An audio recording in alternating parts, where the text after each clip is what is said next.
This is the beginning of the 24th IGS expedition and this will be in Centennial Park in Nashville, Tennessee. We're starting at the James Robertson Memorial, the memorial for the founder of the state of Tennessee. And that is the Parthenon and the Tennessee Suffragettes Memorial. So we'll be going on. Yay.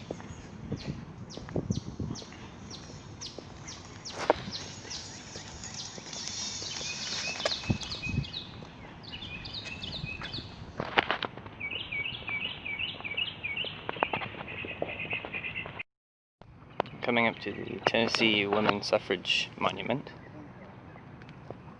Get your head a little bit down, your chin down. You know, like, I made it. Why don't you give me the back power? So there you go. Yeah. Try that one. Would you like us to move? No, ma'am, it's fine.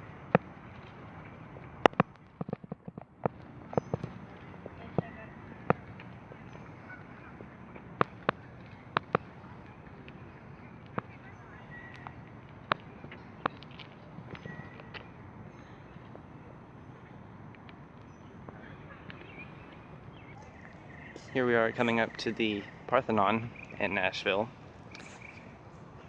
At the top there's the frieze of the different Olympians. I'm going to tell you the ones that I can identify. And there are some that aren't Olympians, or rather wouldn't sit with the 12 Olympians. Hercules near the corner, not behind the horses, but in front of them.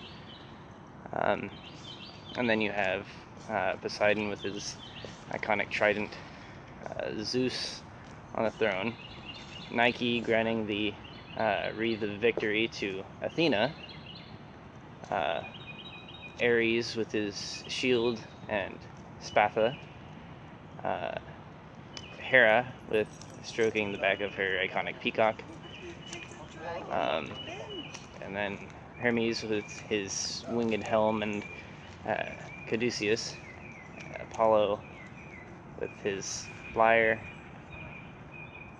and that's the only ones I can identify.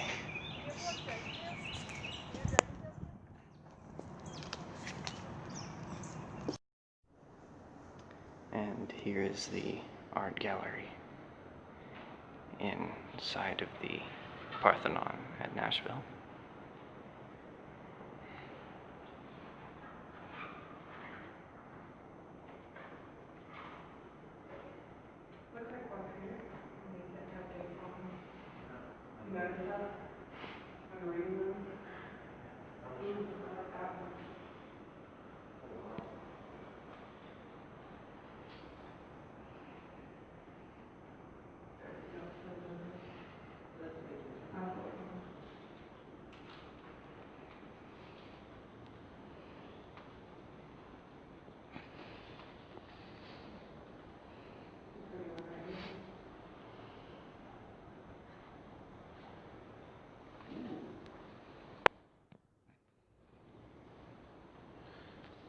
Of course, the extended gallery is unfortunately closed.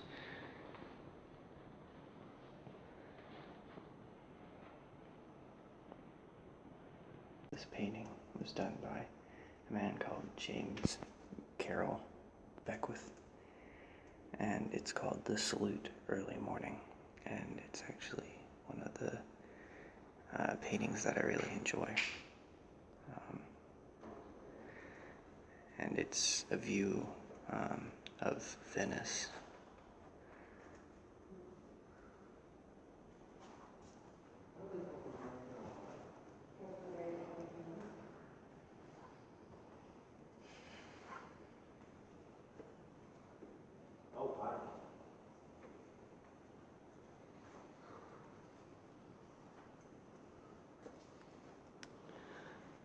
Somewhat grotesque, but very realistic.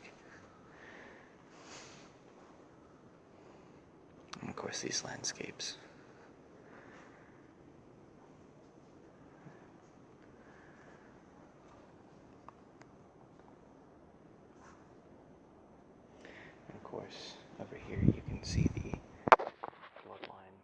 sculptures exhibit in the Parthenon.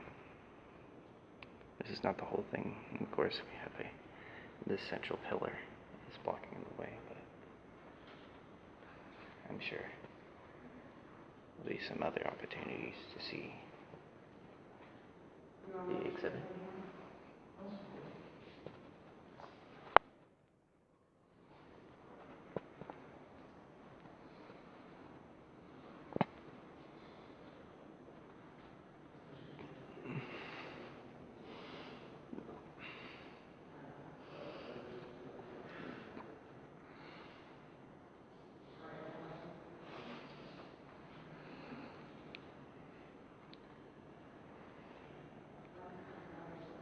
Birches and Pines by George Gardner Simons, which is very nice. I've always loved snowy landscapes. And earlier I passed it by, but I didn't actually say anything about it. But this is the Rose of Shiraz, and it's about it's an Armenian woman painted by Hovzep Pushman. And of course this, I don't think you'll be able to read it, but I'm getting my information from the placards on the other side of the painting, if I can find enough. Yeah, there we go. I'm sure you can read more about him. Yeah, like this. I've always enjoyed snowy landscapes. This is Valley in Winter by Edward Willis Redfield.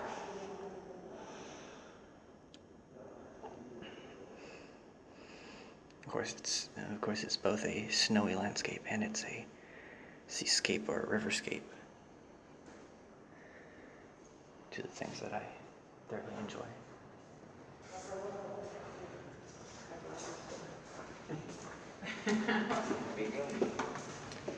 Here's the rest of the Floodlines sculptures exhibit.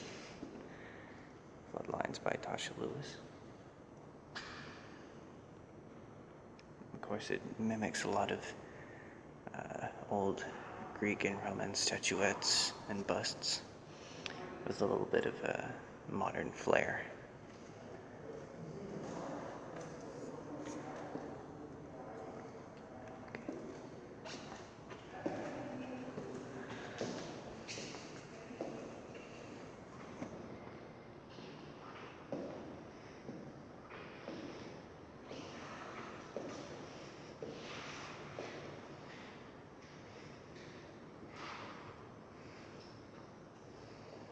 Of course, this is all paper mache and other materials, such as here, like you can tell that the feet, the legs, that the coloring, which is a teal or a turquoise, it's all stitched.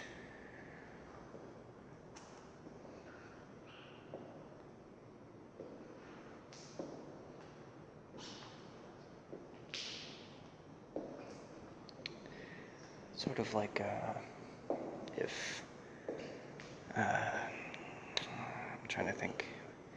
It's kind of like if Michelangelo met Frankenstein, sort of stitched together. It's an interesting concept.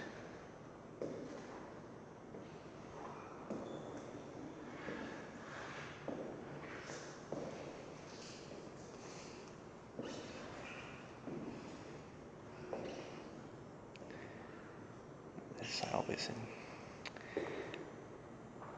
the netted amphora.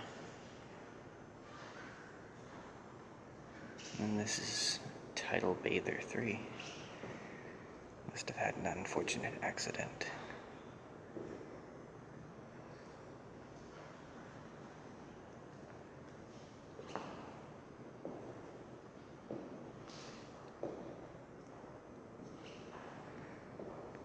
This is the netted Latrophorus.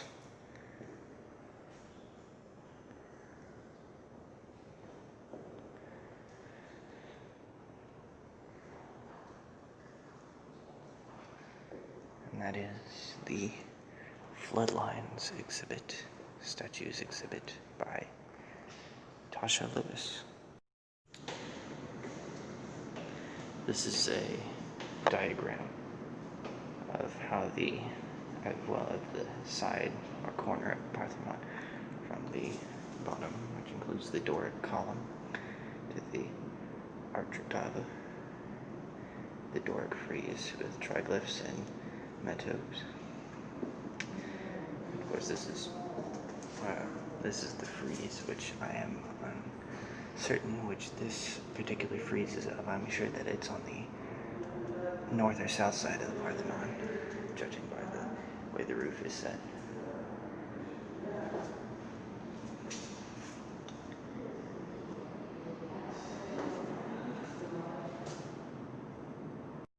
Now I'll be walking down the side hall. This is where most of the worshippers would travel in the actual Parthenon.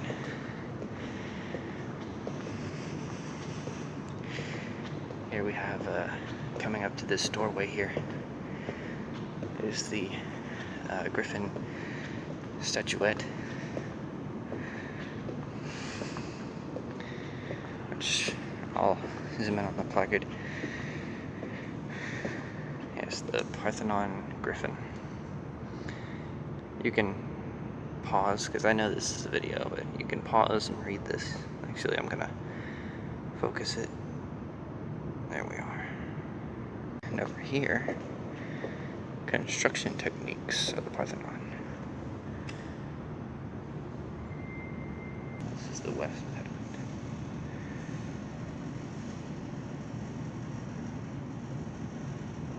So, this torso right here belongs to Zeus, which is next to Athena.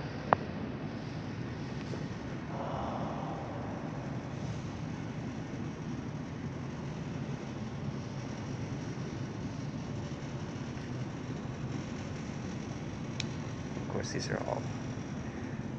So this, I'll just look at the placard.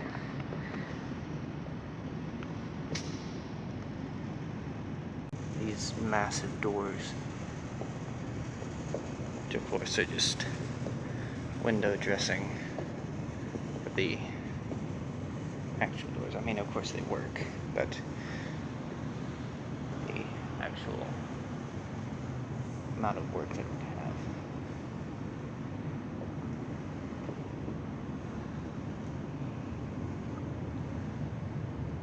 Of course they are massive, and of course, I don't know if you'll be able to tell, but right here, there is a square bolt.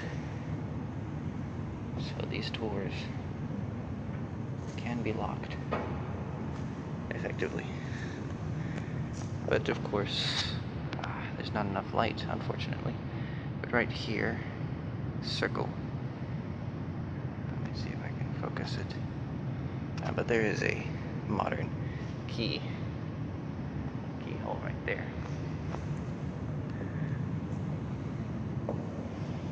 Here's the frieze, the miniature of the frieze that we saw earlier.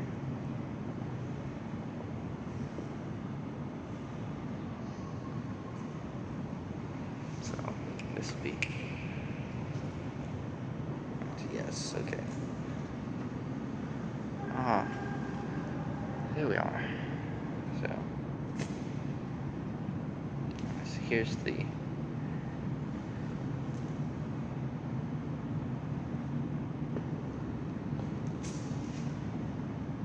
that's the order in which they go.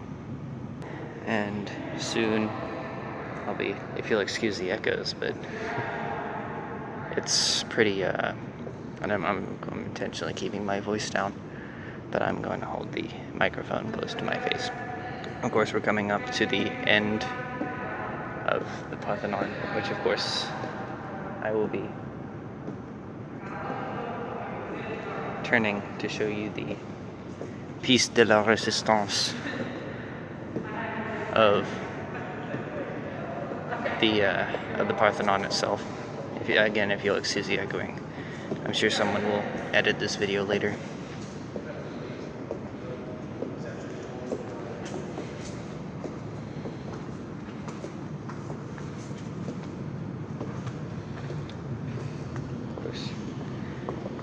de la Resistance, the Athena Parthenos, and Nike.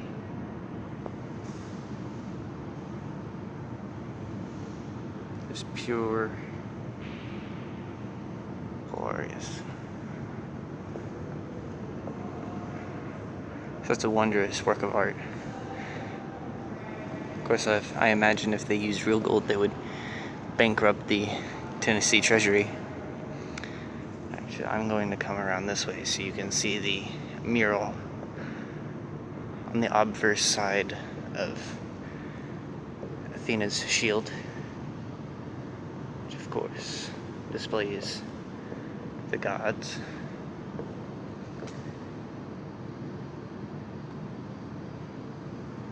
So right there, so right behind the shaft of the spear is the depiction in the red wielding a knife and a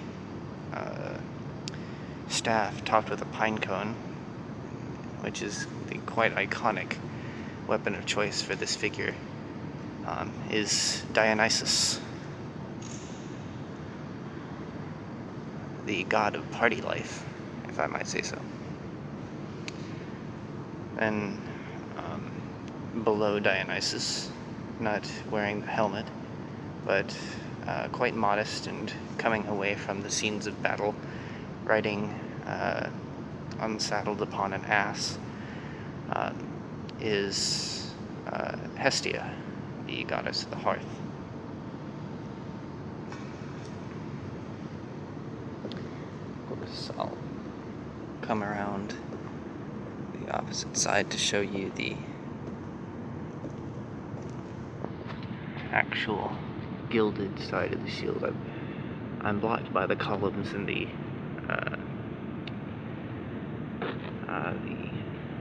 other measures. I've forgotten the names of them, but the other measures intended to keep guests from going where they're not supposed to. Of course, above you have, way above, is Nike with her golden laurel wreath, the wreaths of victory. Of course, Athena doesn't need her wreaths of victory when she has her crown. Share the other gods again. You have Helios and the chariot of the sun. And you have, again, Poseidon, classic with his trident. And then you have Dionysus with his wine cup and staff topped with a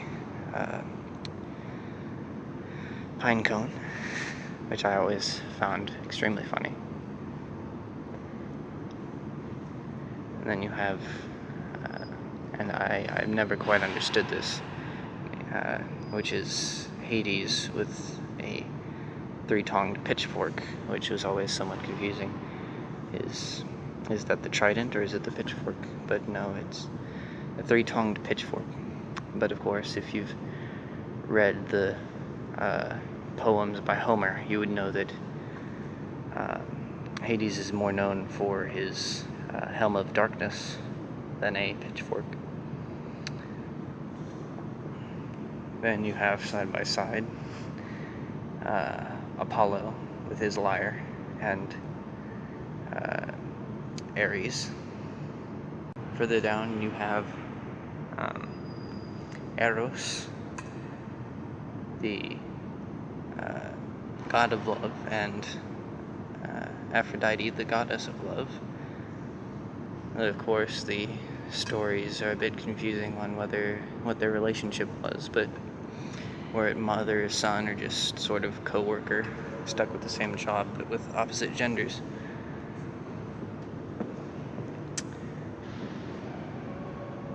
And I'm going to come back to the doors. Of course, there's two sets of bronzed doors. Just massive. I can just barely fit her into the frame. Beautiful.